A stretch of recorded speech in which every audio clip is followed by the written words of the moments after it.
morning. Good morning. Welcome to Detroit Black and White Saturday mornings edition. If you guys are watching, we thank you so much for watching Detroit Black and White. If you're watching, we want you to hit that like button, subscribe, and share. Good morning, Duela. Um, this morning, you guys will notice that there are three of us on the screen today.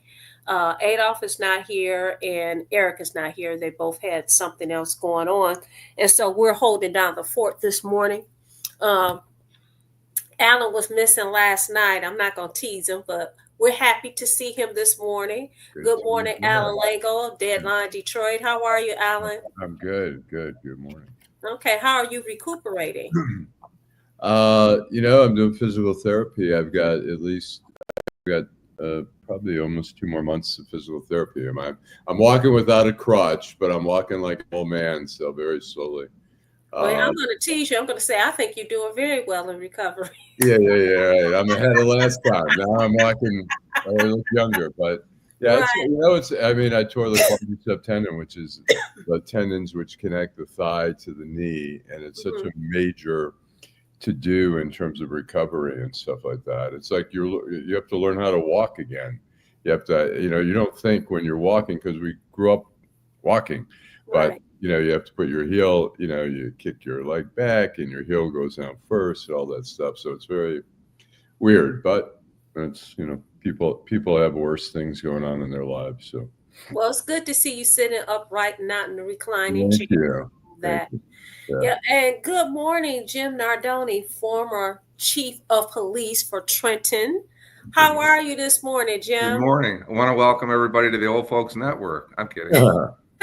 Who's old? Except you, of course. The Old Folks Network. The Walking Wounded. Right. So I guess we're going to start off with outrage. I'm going to go to Jim first, and then I'm going to go to you, Allan. Jim, what is your outrage? I don't know if this is an outrage, but I want to draw a little contrast to what happened in New Mexico with the famous actor Gene Hackman and what happened with the young lady and her children in a garage at Greektown Casino. This young lady had a plan, and I've been thinking about this a lot. So Gene Hackman, 95 years old, very ill, Alzheimer's, 60 plus 63, 64-year-old wife. They had no plan, right?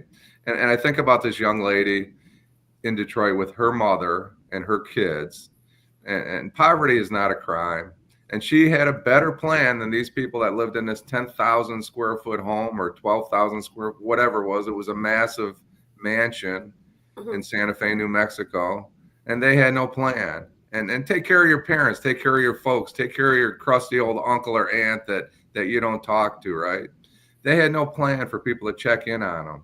And this lady was trying, and we obviously still don't know the whole story, but we all want to beat up on people that we think do things to harm their kids. And to me, without knowing any different, it looks like she was trying to look out for her kids. She had a plan. She went to the government. She was trying. And I just want to draw that contrast to the people that had the resources versus these folks that did not have resources. So basically what you're saying is, listen, check on your people. Yes. Make sure that they're okay. He's 95, his wife is 60. There's a 30-year age difference. But how do you feel? What if they were just, listen, they don't want to be bothered with people. There are people who don't call me, don't send me a message in a bottle, don't send me a text message. What if they, and I'm just putting this out there, what if they were that couple who like to be by themselves and like to be to themselves? And I think that's okay. I think he spent a lot of years in the limelight, and he probably couldn't go out to have a coffee in the morning at the local coffee shop without being hounded. I understand all that. But there's a point when your parent is 90 plus years old and they have Alzheimer's where you go, I don't care, I'm still going to check on them. Have some courage to look after your single aunt that's 88 years old that lives by herself, and she yells at you every time you call her.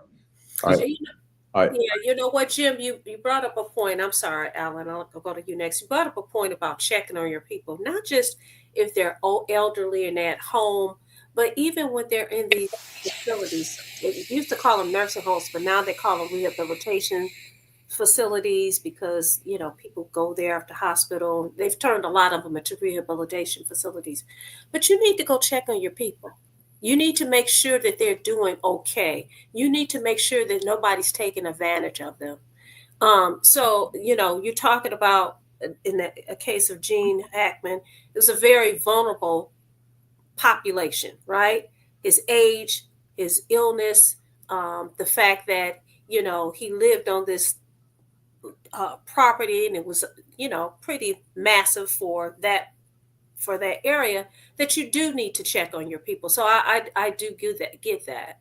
So you want to say something, Alan? Yeah, I just want to say, I mean, I mean, Jim makes a good point overall, but we don't know the situation there where the wife perhaps said, I got it, we don't need your help, or she alienated relatives, where relatives say, I don't want nothing to do with her. So I mean, we don't know all the circumstances there, but I mean, the point is well taken.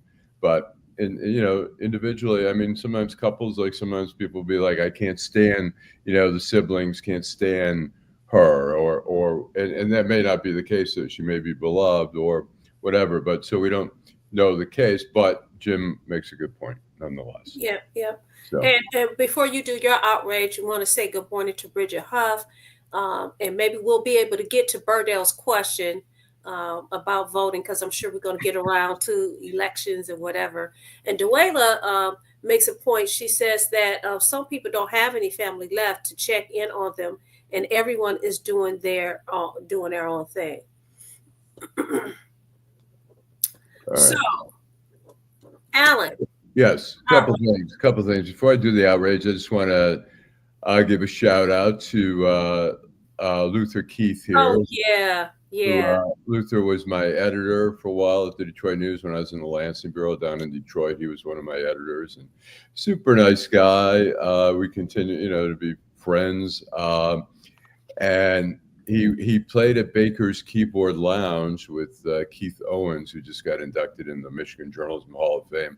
Tuesday night they were playing. Mm-hmm. Wednesday morning he just never woke up. He was 74. As far as I know, I mean, there was no, you know, major health issues. Yeah.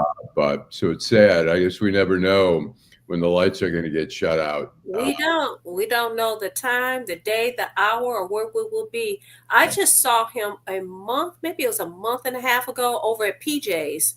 They were doing some kind of fundraiser and they were playing, and he and I talked a little bit, and he looked great, but we have no idea when our time is up. That's why I always say, you know what? You should treat people the way that you want to be treated, right? And you should keep that in mind, because you don't know when your number is up. That also goes to what Jim was talking about earlier. I think it is important that we do try to check on people, even those people who may not have family members. You have somebody in your network. You have somebody that check on you every 2 days, 3 days, especially if you're living alone.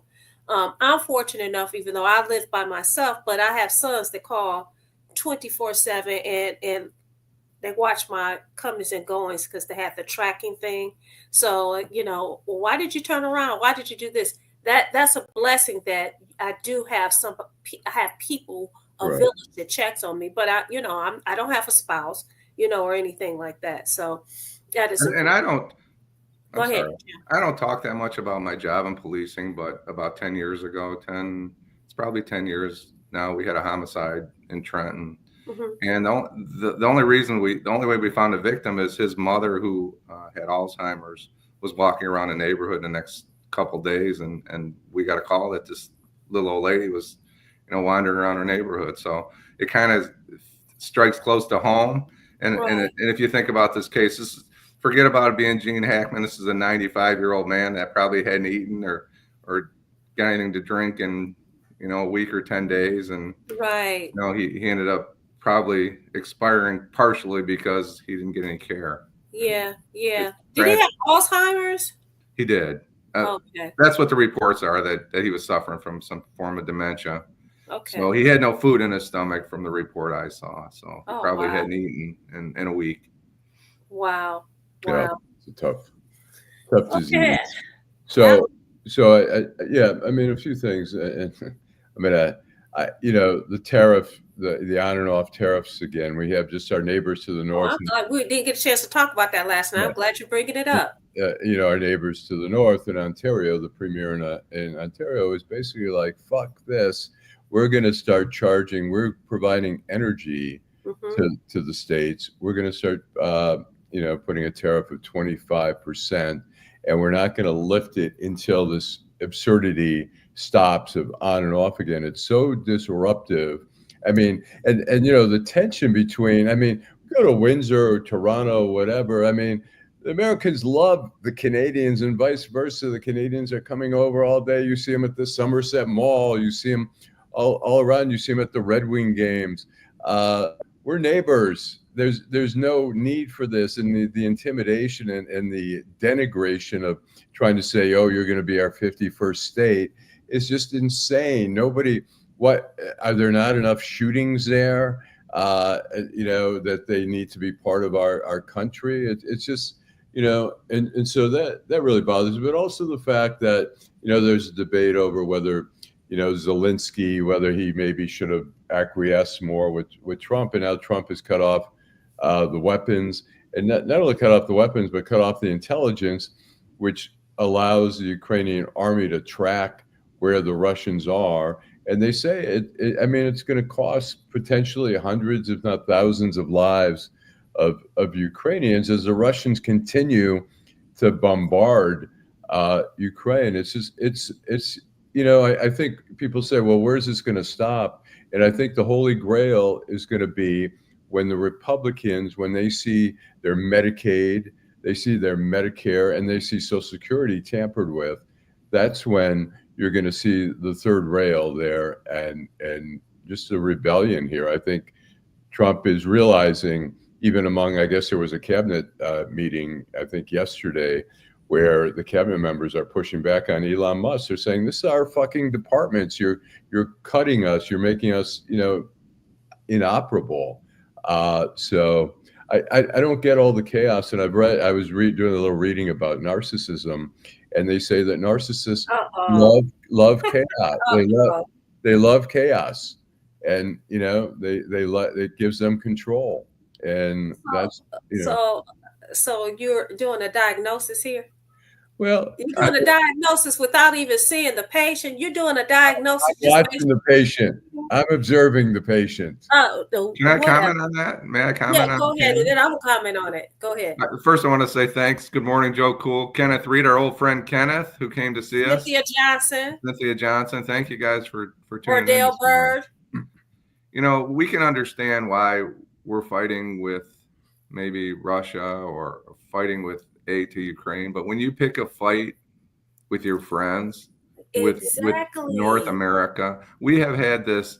I know it was H. Rossborough that said there was going to be a giant sucking sound with the North American Free Trade Agreement, but we've kind of integrated with Mexico. It's Mexico, Canada, and the United States. We're kind of a team, and to pick a fight with your neighbors and your friends, it just doesn't seem to make any sense. Yeah, you know what? I agree with you, Jim. And this is what we were supposed to talk about last night. So I'm glad, Allan, that you brought it up, because we didn't get to it because we had such a lively conversation. But I liken it to, listen, this is your brother or your sister. And I think about when I was growing up, how I would try to, I would boss my brother around, right? I would boss him around. And one day he was like, I'm sick of this mess. And he kicked my doggone tail. And guess what? I left him alone. In other words, don't start none, don't be none. Why do you think it is okay to start this with your family member, basically? That is just insane. And you didn't expect, or maybe he did, but he seemed a bit, when I say he, be the president of the United States, seemed a bit surprised when the president of Canada said, you know what, you're doing this to me, guess what, I'm pushing back. And they very well should. I think it is ridiculous. I that think we're it's doing this. it's heartbreaking to see at a sporting event when they play the national anthem in Canada and the Canadians are booing. It's like, wait a minute, we love you guys and you love us. What the fuck is happening? I think they distinguish between the Americans and Donald Trump, but it's just unfortunate. It's just so unnecessary. And like I say, the reason it's just he's trying to control things, he's trying to create chaos. And the tariffs are like the auto companies are trying to figure out how to work with this, how to work around it. We're gonna pay. I mean, the prices of avocados. I mean, particularly now we're in the winter months where we're getting some produce from South America, from Mexico, right. Central America. Why should that cost us more money? Groceries are already expensive. Listen, exactly. Groceries are already high. You think we're really excited about the cost of these tariffs being pushed off onto us?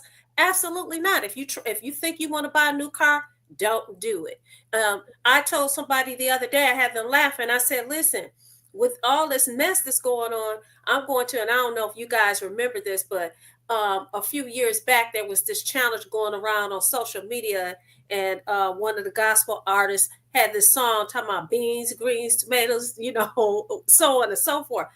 That's what's going to happen in my house. I'm not going to be eating out. I'm going to go and buy some dry goods, beans, potatoes, and we're going to eat them for days. This is when you talk about outrageous, this really is outrageous. And for you to think that you can do this and not get any pushback is ridiculous. But what is even more egregious is that we have people that are elected. I don't give a doggone if you're a Democrat or a Republican. If you're a Republican and I'm a Democrat, but you represent my district, guess what? I pay you. You represent me. The Constitution, guess what? It's supposed to work with checks and balances. What are you guys doing? You're not checking this dude? Are you kidding me? And you see in Canada now, they've removed all the American liquor off the shelves, which bourbon, American bourbon is pretty good liquor. It's hurting. I don't partake. I'm a bourbon fan, but although I haven't, since my injury, I haven't drank. But we have a drop of wine last night for the first time in 4 months. But yeah, I mean, who's getting hurt? The Americans are getting hurt by this, and it's like, what's the idea of, the Canadians are like, hey, Canadians import a lot of shit from America. They come to America, they consume a lot. They go, like I say, they go to the sporting events, they go to the malls here, and all across, the borders and they work here. The Vancouver, nurses come over here and work. They go to school. In New York, all the borders and stuff like that. And it's just insane, like why people, and look, restaurants, we know how expensive restaurants are nowadays. It's like, you go to a restaurant and you're like, what? You go to fucking Taco Bell and you're going to be spending some coin there, but it doesn't make sense. Kentucky is not happy right now. Right. Look, General Motors, Ford, I mean, they're scrambling, trying to figure out, the car parts go back and forth between Mexico and the U.S., Canada. Windsor is the auto capital of Canada. I mean, there's a lot of auto production going on there. You can't work for the big three and not be working with somebody from Canada. Absolutely. Is it time for a break? Do you want to address? Yeah, it's time for us to go to a break, and then we'll come back and we'll address some of our viewers. Hi, I'm Eric Sabria, your Wayne County Treasurer. If you're living in the home of a deceased family member and you're facing property tax foreclosure, the probate process can be helpful to you. If you file a probate petition and notify our office, the foreclosure proceedings will be halted during the probate process. Contact us at 313-224-5990 or email us at taxinfo@waynecounty.com. We're here to help.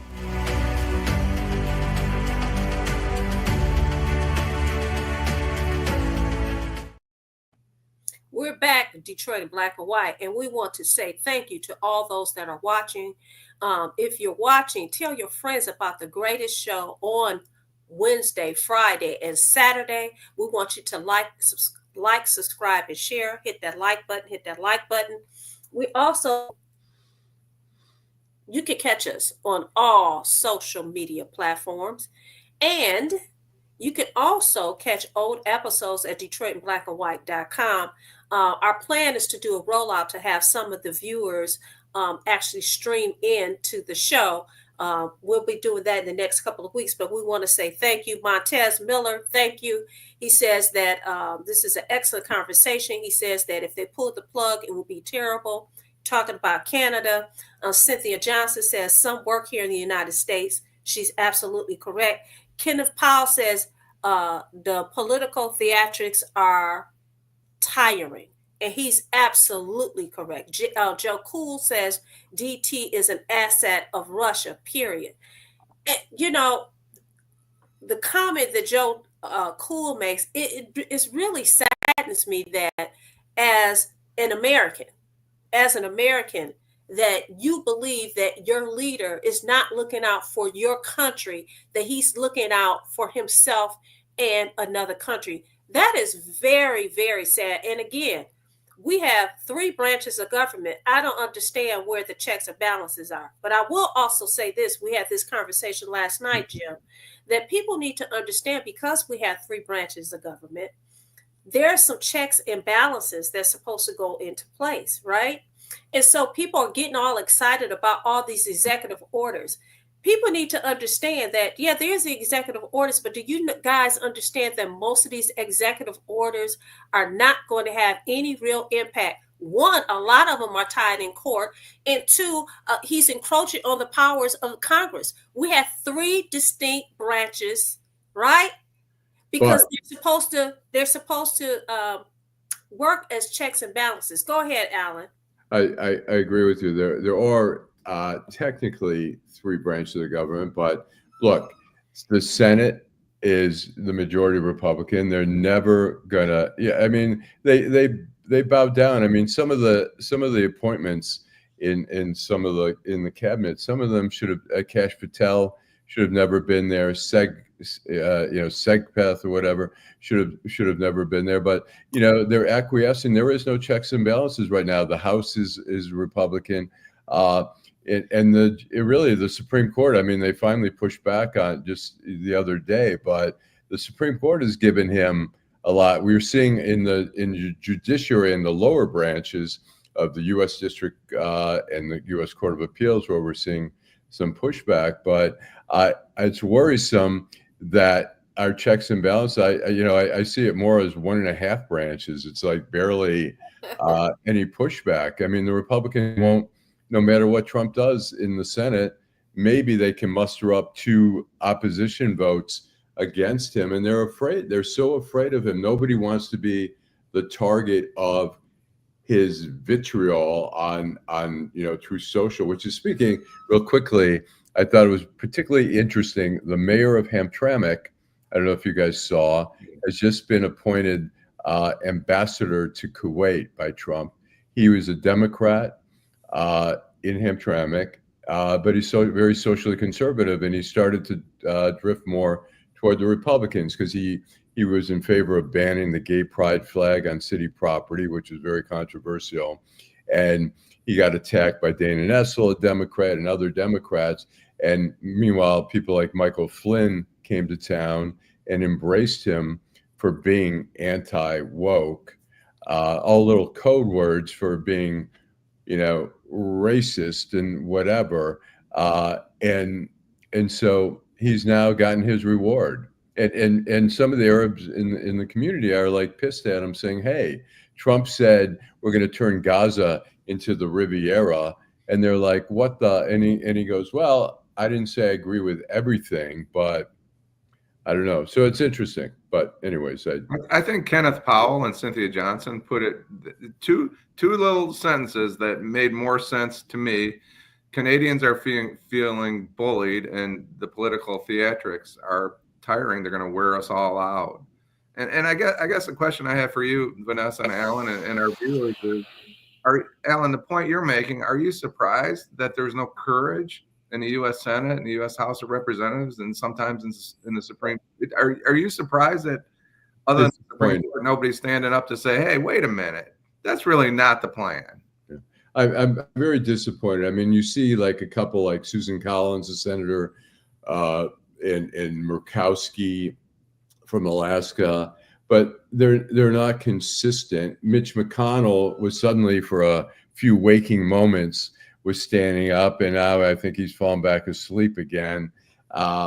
You know, I think the rest are just so scared of him. And then you hear privately that they are in disagreement, but they are afraid. And, you know, the problem is they love their job so much more than they love America. They love their job so much more than they love the Constitution. And they're just so worried about, I mean, look, these jobs are great. They're great pay. You get a staff, you have certain protections, you have power, you can call another country, you have, you know, it's just, but I don't know. I find it, I'm not surprised. I'm still disappointed, even though I shouldn't be. So, Jim, you ask, you know, am I surprised? Yeah, I am, because a lot of these people who support this guy, they have egos just as big as his. And you know, I truly believe that this is not going to last long. It's going to implode. And without people challenging him, you know what? Just because you have a challenge and you don't win at this impasse, that does not mean that you're going to give up. This is what the United States was founded on, right? And so I have the faith and belief that things are going to change as long as we keep up the fight. People have to remember 2 years from now, we're going to have another election. We said November the 6th, the fight starts today. Okay. So, you know, I don't know if I'm wedded to, they are so afraid. I think I am wedded to the fact that there are some people who have their own personal interests, you know, and says, you know, they're looking out for themselves, but that's not going to last so long. If you guys saw, I read, was it this morning or last night, where some Republican congressmen, they've gone to meetings and they've been met with people who are like, what the heck are you doing? I'm not going to say the other word, but people are really, really pissed off because now the reality is setting in. This is going to impact my Social Security. You told us that, you know, you were going to bring down the prices of eggs. And guess what? That hasn't happened. Now, groceries are going to be, you know, extremely high. You're talking about inflation. You're talking about these tariffs. I think that once the reality of the situation hits most people don't want that. Most people do not want that. So I hope I answered your question, Jim. I said a whole lot, you know. True Nation says no one is standing up because they're fear of retaliation. Same Day Parlay say, please like the stream. That's right. Bumpy Johnson says Donald Trump term 1, term 2, push it to the limit. In the first term, he backed off judicial challenges. This time, he's seeing them through to the end. Okay. Well, I don't think that he has. I'm sorry. Go ahead. No, I just wanted to speak to Bumpy's position there, and I think that you're kind of seeing the same thing with the tariffs. He pushes something and then he backs off. He's trying to run the U.S. presidency like a real estate deal in New York City. He has to live up to the job. He's no longer a developer. He's the president of the free world. Right. I mean, look, how he dealt with, I mean, the word from all the reading and stuff. I mean, when he had contractors and stuff working for him and stuff, he didn't pay people. He reneged on contracts. He thinks he can do that with countries. And, you know, you lose some credibility at some point when the U.S. their word is no good. I mean, the one thing he learned in this second term was the first term he hired people like him, who had a conscience, who were going to stand up, you know, like Mathis, Secretary of Defense, you know, some of the chief of staff, the Homeland Security, people who stood up and said, no, we can't do this, General Milley. And now this time he's figured out I'm going to hire people who are not going to question me, who are never going to stand up to me. And I've cleared the path. I've got the judiciary. I've got more judges on the judiciary. I've got more judges on the Supreme Court. I've got the Senate. I've got the House. It's a scary thing when, somebody mentioned we only have really one. There aren't 3 branches. It's down to 1. And at this point, it looks that way, Yeah, well, I refuse to believe that. It may appear that way, but in fact, it's not. And It's temporary. The United States Constitution, and I rest on that. Now, we all know that the challenge is ultimately the Supreme Court has the say when things come before the court, but the Supreme Court is not going to hear every fight. We know that. So because we know that, and because I'm resting on that, I don't think that we're going to have a continuous 4 years of this kind of nonsense. I just don't. The world, we don't have the bandwidth to withstand the stress and the instability. I mean, what's really been created is instability. We don't know. I mean, I don't know how many, like 30,000 people who have already been laid off from their jobs in the federal jobs without any real evaluation. They pretended, there's no, it's like when Trump said, right when he got in, he said, we're going to take those 1,500 cases of January 6th and we're going to look at each one individually. And the first day he just goes, zap, we don't have time for that.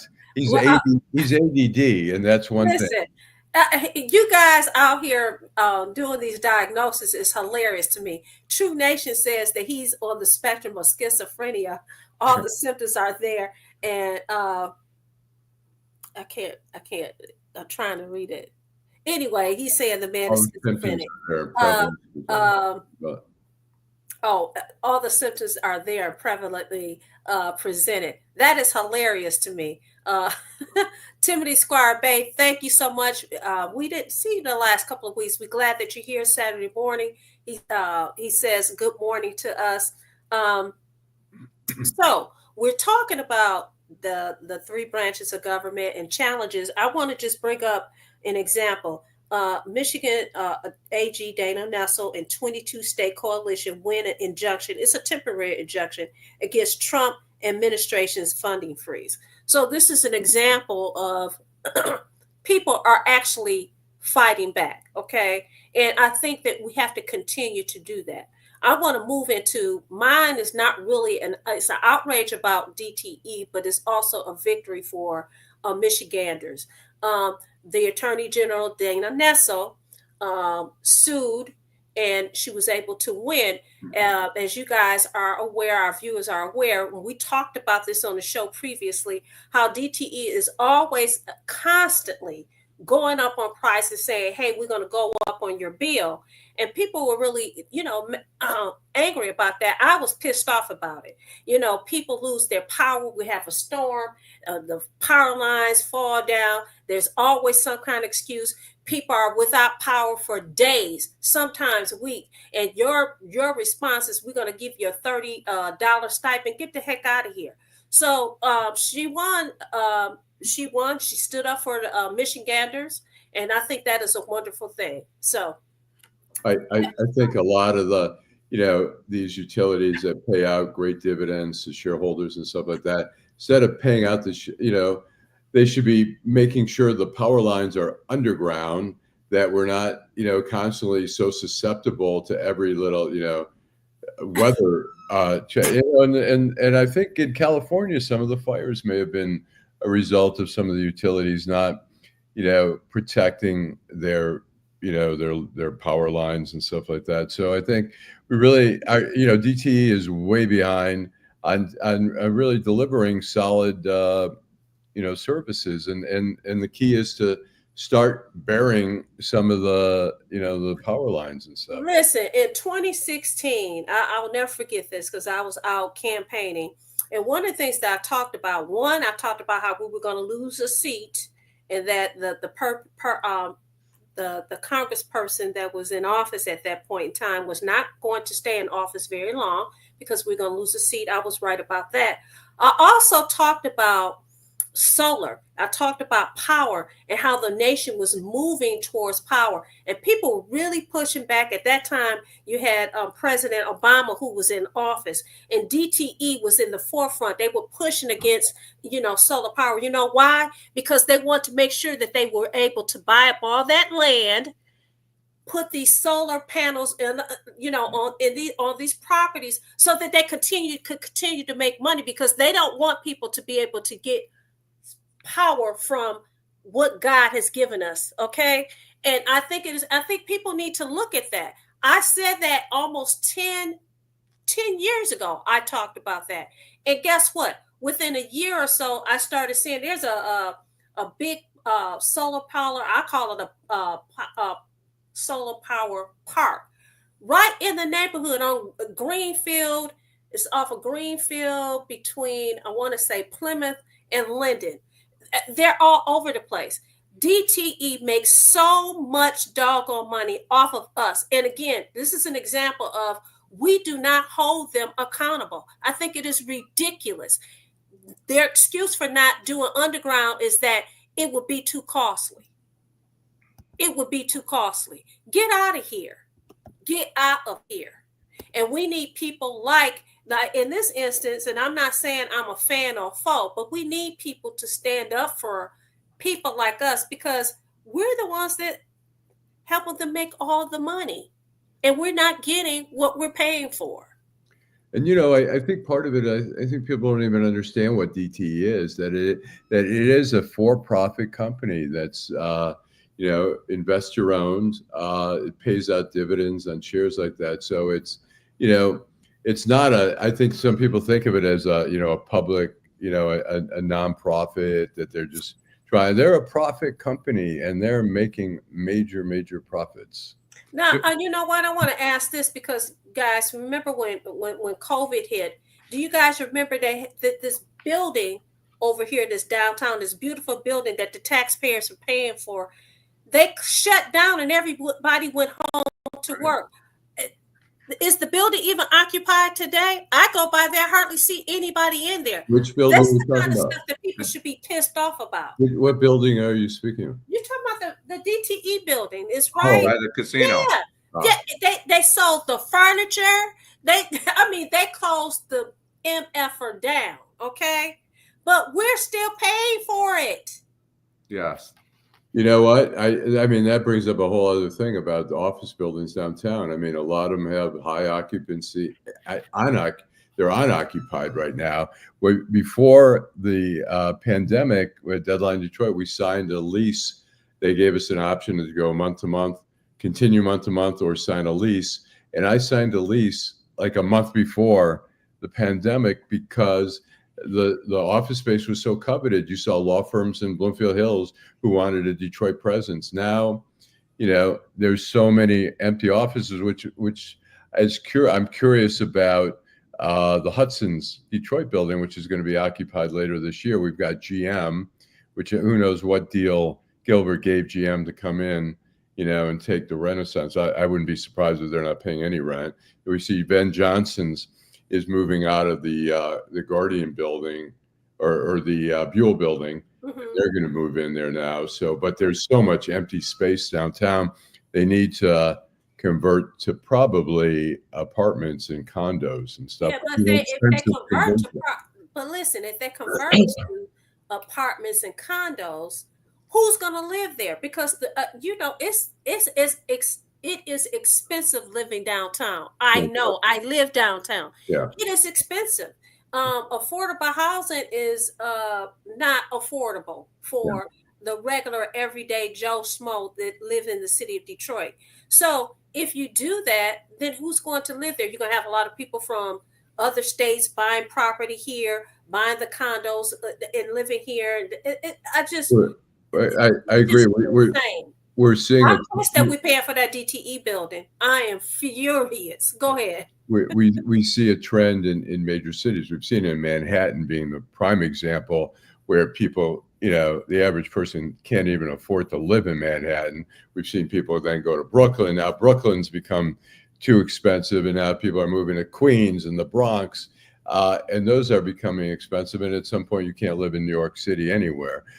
Here in Washington, D.C., the same thing, where it's becoming more and more expensive to live in the city. And we're seeing it in Detroit, in Midtown, and downtown, where, a lot of people can't afford it. Yeah, hold that. We're going to shoot the commercial. We're going to come back and we're going to address Whitney. We're going to address Kenneth Powell, same day parlay.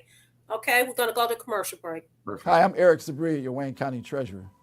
If you're living in the home of a deceased family member and you're facing property tax foreclosure, the probate process can be helpful to you. If you file a probate petition and notify our office, the foreclosure proceedings will be halted during the probate process. Contact us at 313-224-5990 or email us at taxinfo@waynecounty.com. We're here to help.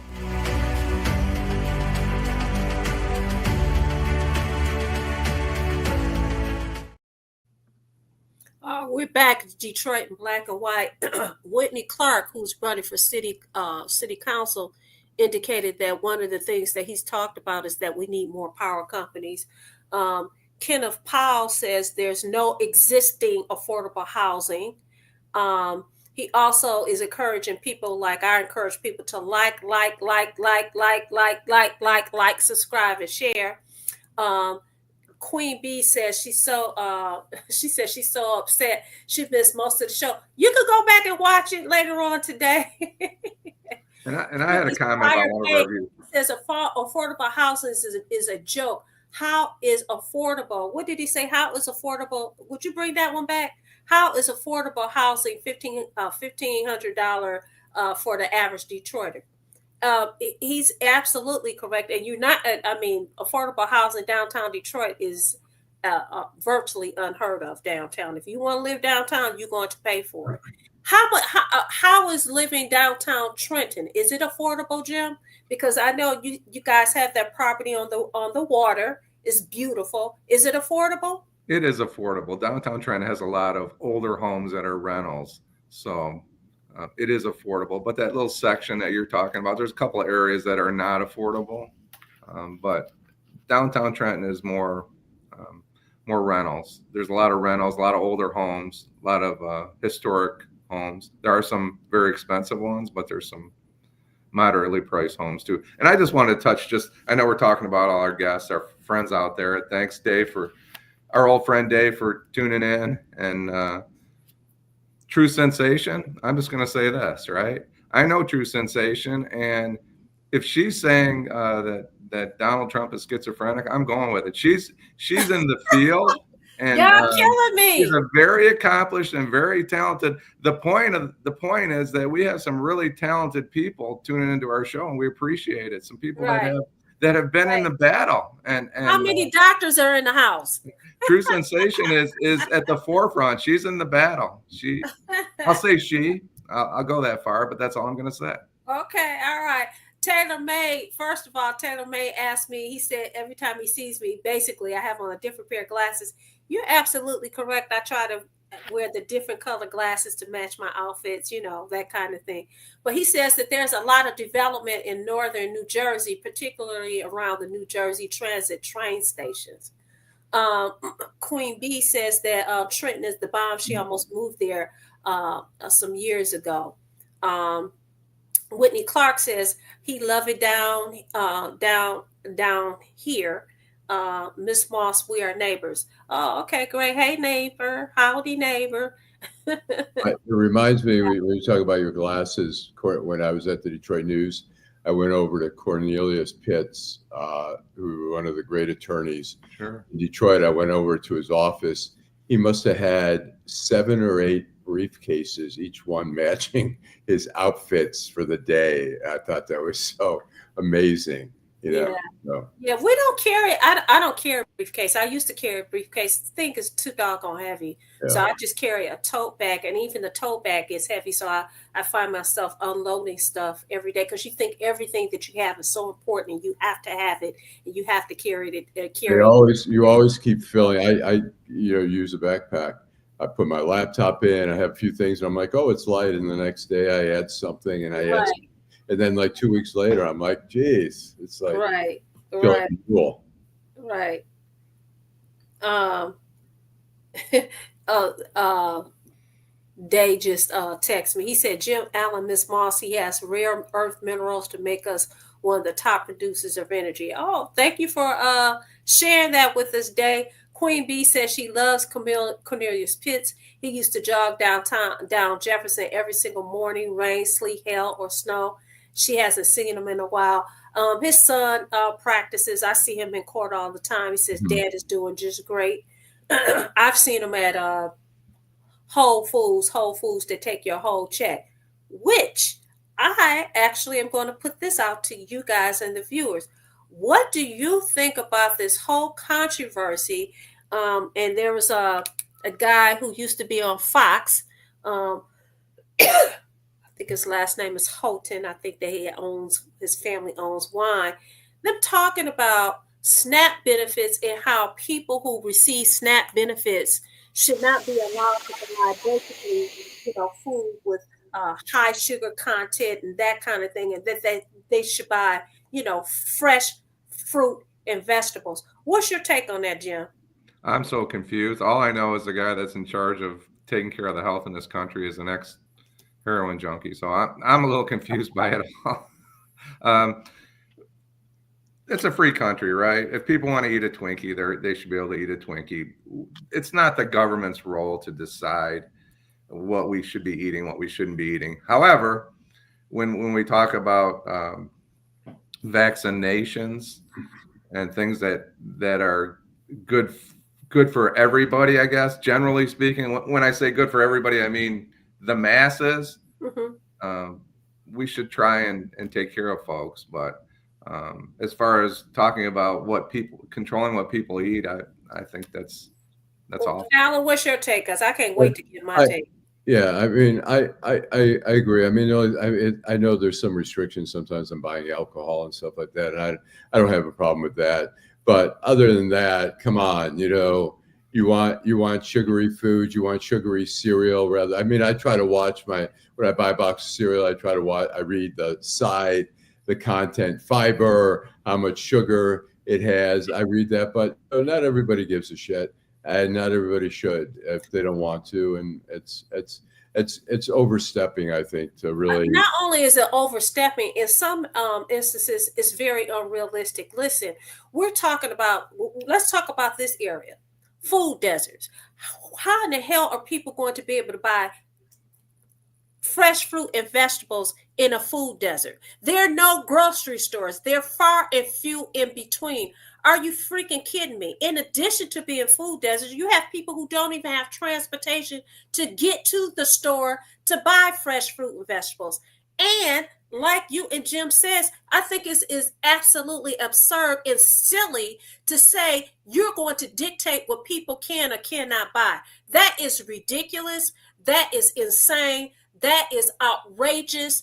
That pisses me off because I know I deal with people who don't have, as guardian ad litem, I will have to go and visit people, especially when you're talking about kids that's been removed from homes and things like that. And you go back to the home so you can make a recommendation to court. You go into these neighborhoods and they don't have nowhere to buy their foods. They have to go to the gas station, like the gas station that they shut down over there off of the Lodge Freeway. Are you freaking kidding me? Are you kidding me?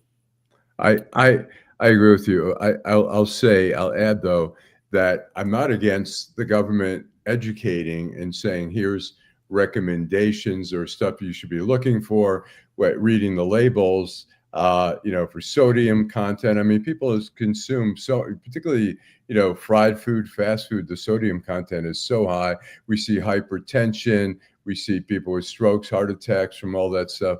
I'm for the government educating people on how to eat better, but it should be totally just a guide and not mandatory in any way.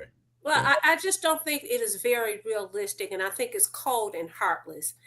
And they always attack the people who aren't doing better. I'm not going to say can't because can't is too permanent. But why are you attacking poor people? Why? You have a viewer who says Queen Bee says she thinks that paying $30 for chips and pop is wild. But in some instances, listen, some of these areas that and the people who receive those benefits, that's where they go to buy their food. You want them to eat something. It may not be the best thing, but this also goes back to something that Jim was talking about when he was talking about vaccinations. Listen, if it's good for you, if it's good for the country, okay, great. If it's possible, okay, great. But if it's an impossibility, it's impossible for me to be able to go somewhere to get fresh fruit and vegetables. Get the heck out of here. What you going to do? Take my benefits away from me? And how is that? How is it that you can do that and not have compassion for people, but you can give money to different countries? Yes, Allan. I was going to say, there are people who don't know how to take care of themselves, or they prefer, just an example, my brother, who recently sold his business, had a heating and cooling business. He had an employee for a while. His teeth were so rotted out, and he smoked 2 packs of cigarettes a day, and he couldn't even eat anymore. He had to drink everything through a straw. And and the guy's wife did not want him to spend money to fix his teeth because he was spending the money on cigarettes. And my brother finally said, "Look, I'm going to pay for the initial, dental work, and then I'm going to take some money out of your check, but you're getting your teeth fixed." And he, his wife didn't want that, but my brother said, "No, he goes, you're going to eat regularly. You're not going to sip out of a straw." And there's people who make choices, whatever it is, maybe people who have alcohol issues or drug issues who are spending that money on that instead of taking care of their health. I mean, we see, dental work is something that's overlooked. We talk about healthcare, but we don't really talk about dental work that much. If you walk downtown and you see some of the homeless people, they're missing a bunch of teeth. I had one guy at downtown. He was right at the corner of Fort and Griswold.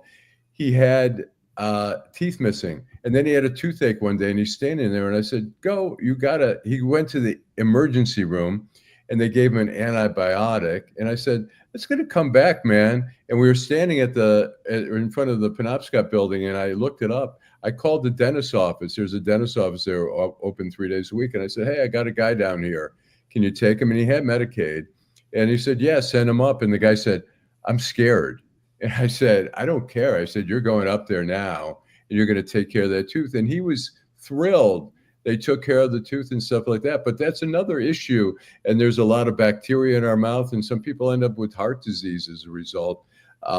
People make bad choices when it comes to health sometimes. Sometimes some people make choices that they have to make. Bridget Huff says that she thinks that you should be able to buy whatever food you want with SNAP. Just because you're getting benefits does not mean that they can tell you what to eat. True Nation says, this is hilarious. I find this is wild. He says, we have a recovering addict, a schizophrenia, and someone with moderate autism leading our country. They really make decisions on eating a Twinkie. This is insane. No pun intended. And Rhonda comes in right at the right time with that beautiful, Rhonda. with that beautiful mouth of teeth, and right at the right time. Right. Well, I think Elon Musk is more than just mildly autistic, but that's another issue. You know what? Musk has an ulterior motive. I believe that. He's from South Africa. He grew up in apartheid. Clearly, he had a problem with the United States helping to, sending aid to help end apartheid.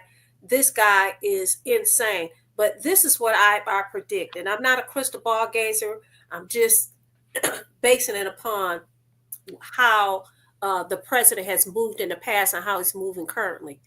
Listen, when people start calling this guy the president and talk about how much power he has, and you do have some Republicans who are now pushing back and saying, listen, he is not the elected official here. I just don't think that romance is going to last 4 years. I don't believe it. I don't believe it. I agree. But Elon Musk, also his loyalties are quite, he's been in China. He's helped them with their EVs and stuff like that. He's been embedded in the whole Chinese culture there in the business community. So you wonder. I don't think he has allegiance to anywhere. Well, isn't this the set? Okay, so I'm gonna go back to me talking about these SNAP benefits. You could have a conversation about SNAP benefits and what people can and cannot buy. Didn't Elon Musk just get a huge contract with the United States worth millions or billions of dollars? So he's constantly getting I can't remember what they said. He's made like 38 billion dollars in contracts over the years. He's cutting other people's contracts, but he's not cutting his contracts. And those rockets are blowing up in the sky, and they're warning airplanes that they're going to crash into his rockets that are. Wow. Dewayla says that she don't believe that Trump will ever divorce Elon Musk. Kenneth Powell says drugs and alcohols are sugar-based products. He's absolutely correct. As a woman of a certain age bracket and as a woman who is constantly working out to make sure that she looks nice, listen, when you have alcohol products that says 0 calories, a lot of people are looking to see what the caloric intake is, how much sugar is in it, and that kind of thing. So, yeah. Rhonda says, as a social worker with mental health, she advocates strongly with dental care for all her clients. I explain the sincerity on a healthy mouth. Amen. Yeah. That is important. Rhonda. But yeah, that is important. But I will say this, Jim and you, Allan, know that I've been going to the dentist, making sure that I keep this beautiful smile. Yeah. And I'm telling you, the last time I went to the dentist office, which was last week, I felt like, is this a racket? I'm serious. I mean, listen, they're salesmen just like the person that's selling the car on the lot. Are you kidding me? I came in here for this, and now you're telling me you want to do this? This is not what I want to do. When you go to the dentist, just like when you go to the doctor, you need to be your own advocate. That they can tell you what they recommend, but guess what? Do your homework. Do your homework and be your own advocate. Because I was with an attorney too, right? Or with your attorney too. Yes, and with your attorney. That's right. That's right. Well, dental care has continued to go up. I mean, now I have 4 implants, and they're like. How much did it cost you? It's like $6,000 with the crown. It's like whatever, $4,500 for the implant, another $15,000 for the crown and stuff like that. And the insurance and some of the insurance won't cover the implant. They'll cover the crown, but not the implant. And most dental insurance only cover $1,000 or $2,000, which, right. In some given years, I've spent $7,000 or $8,000 on different, bridges and crown. I have 2 bridges. I have 4. I've got who knows how many crowns. I don't even know how many real teeth I have left, and and it's really expensive. And like I say, the majority of people. I mean, there are programs. The University of Detroit has a dental program where you can go in and use their people. But I can tell you that I thought it was no big deal to get a dentist when I moved to DC. I lived on Connecticut Avenue. It was just lined for miles with high-rise apartments. And I went 2 blocks away to a dentist. He did a cavity that I felt pain for 3 weeks. They called me back, said, Mr. Lengel, would you like to come back? And I said, I'll get back to you. Well, Queen B makes a very good point. That's something. So when I was in the dentist office, I don't know who I was talking to, but they were talking about, hell, excuse me for using that word, I might as well go to Turkey to go and get my dental work done. Mexico. People are leaving. People are not getting their dental work done here. They're going to Turkey. Now, I'm like, you would go all the way to Turkey to get your dental work done? I don't want to go that far away from home. So God forbid something happens. But the fact of the matter is, it costs so much money to go to the dentist. People are willing to take the risk, go to another country, get their mouth fixed, and then come back. I have a friend who did either just 4 or 5 implants, and it would have cost her $30,000 here. She went down to Mexico, and I think it was like $4 or $5 grand. There are a lot of people going to Mexico. There are a lot of people going to Mexico across the border. I think across maybe from Tijuana or something.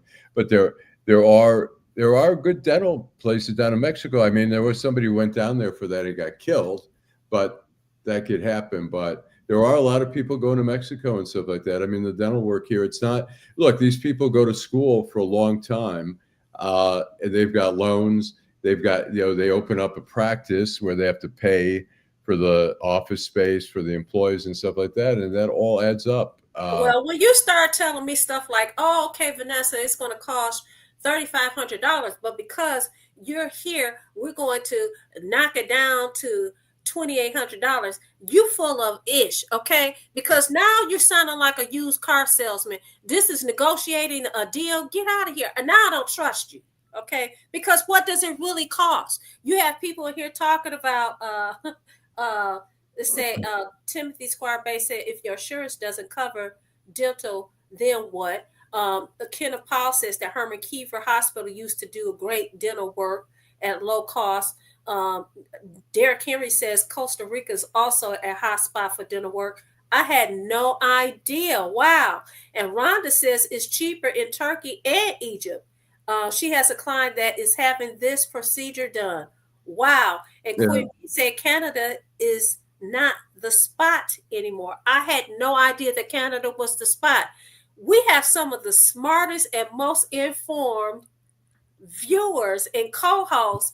I mean, I've learned so much. I do know that we do have a dental school, University of Detroit Mercy Dental School, but I think there's a cost because somebody told me my girlfriend told me the other day she paid $1,200 for a deep cleaning. Now, I don't know if she had gone decades without getting her teeth cleaned. I don't know what the deal was, but $1,200 sounds like a heck of a lot of money to get your teeth cleaned. When you talk about, I think people don't think about shopping around, particularly for dental prices. I had when I had 2 implants back when I was living in DC, cost the surgery through a periodontist costed $11,000, but somehow, I don't know, my health insurance paid for most of it, but then I had to have 5 crowns put in. My dentist wanted $10,000 for that.